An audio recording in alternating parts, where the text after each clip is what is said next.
Kitchen, je suis William et aujourd'hui je vais vous montrer comment faire de la glace à la vanille, donc version gelato, donc italienne, avec une sorbetière, puisque je vous ai montré plein de fois dans cette chaîne YouTube comment faire de la glace sans sorbetière et vous adorez ça.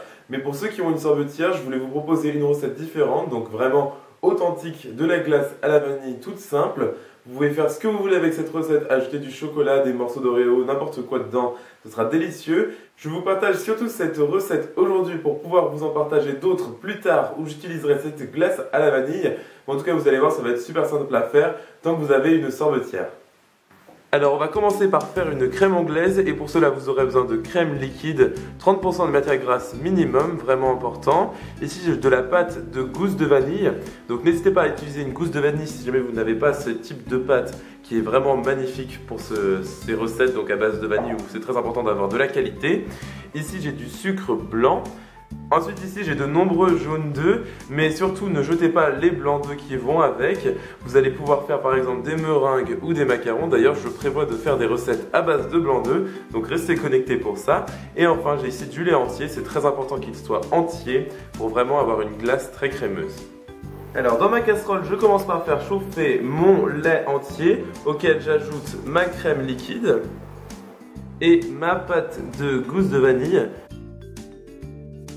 Si jamais vous utilisez une gousse de vanille, c'est le moment de la découper en deux et ensuite de la racler avec un couteau et de la jeter dans ce lait pour la laisser chauffer justement avec le lait. Et donc maintenant je laisse chauffer ma préparation à base de lait jusqu'à ce qu'elle soit proche de l'ébullition. J'ajoute maintenant mon sucre blanc dans mes œufs et je mélange le tout avec un fouet jusqu'à ce que ma préparation soit bien légère et jaune pâle.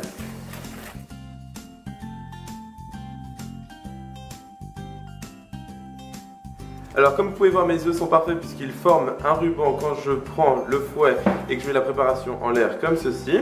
Et ma préparation à base de lait est chaude. Et donc maintenant je vais pouvoir ajouter environ une louche de cette préparation bien chaude à mon mélange d'œufs. Et surtout battez bien pour l'incorporer et mettez-en partout en même temps.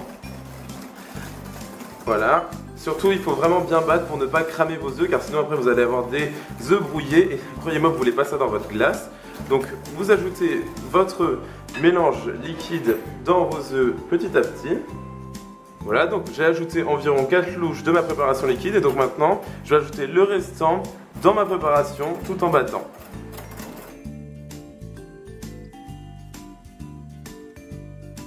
Et ensuite je mets toute ma préparation à la vanille dans ma casserole.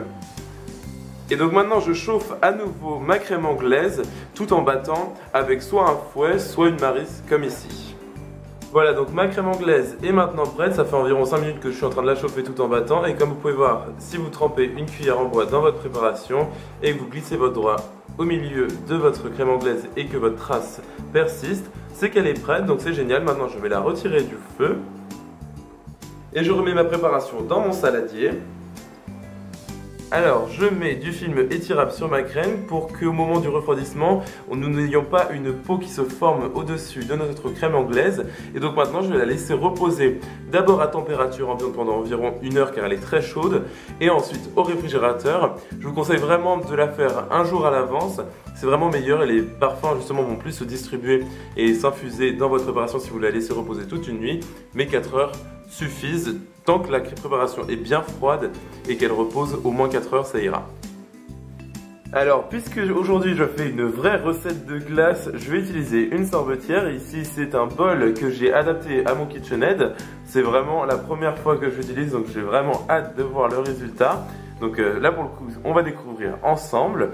Ce qui est toujours très important quand vous utilisez une sorbetière, c'est de la lancer avant d'ajouter votre liquide dans le bol de votre sorbetière pour que justement elle parte bien et qu'elle ne reste pas collée au bord. Croyez-moi, j'ai déjà fait et après c'est un cauchemar, donc surtout ne le faites pas.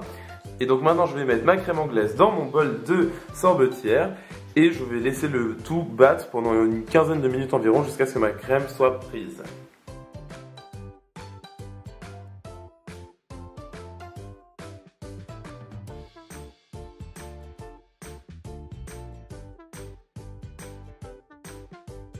Et donc, une fois que ma glace atteint cette consistance, donc beaucoup plus épaisse, vous allez la retirer. Donc, tout d'abord, vous allez éteindre votre KitchenAid ou votre sorbetière. Et ensuite, vous allez la disposer dans un récipient hermétique qui va au congélateur. Et vous allez la laisser reposer environ 2 heures, le temps que la glace durcisse, puisque là, elle est encore assez molle. C'est très important de la laisser reposer au congélateur. Donc, je vais laisser ma glace reposer et ensuite, on va se servir une part. Et je vais goûter ça avec vous. Alors, je me suis servi des boules de glace à la vanille et comme vous pouvez voir, c'est magnifique puisqu'elle est extrêmement crémeuse. Vous pouvez voir qu'elle est vraiment fondante, c'est génial. On va pas se le cacher, la glace à la vanille faite à la sorbetière, c'est quand même différent que sans sorbetière. C'est tout aussi bon, c'est vraiment un style de glace différent, je dirais. Vraiment, vous faites comme vous voulez en fonction de ce que vous aimez et en fonction de si vous avez une sorbetière ou pas.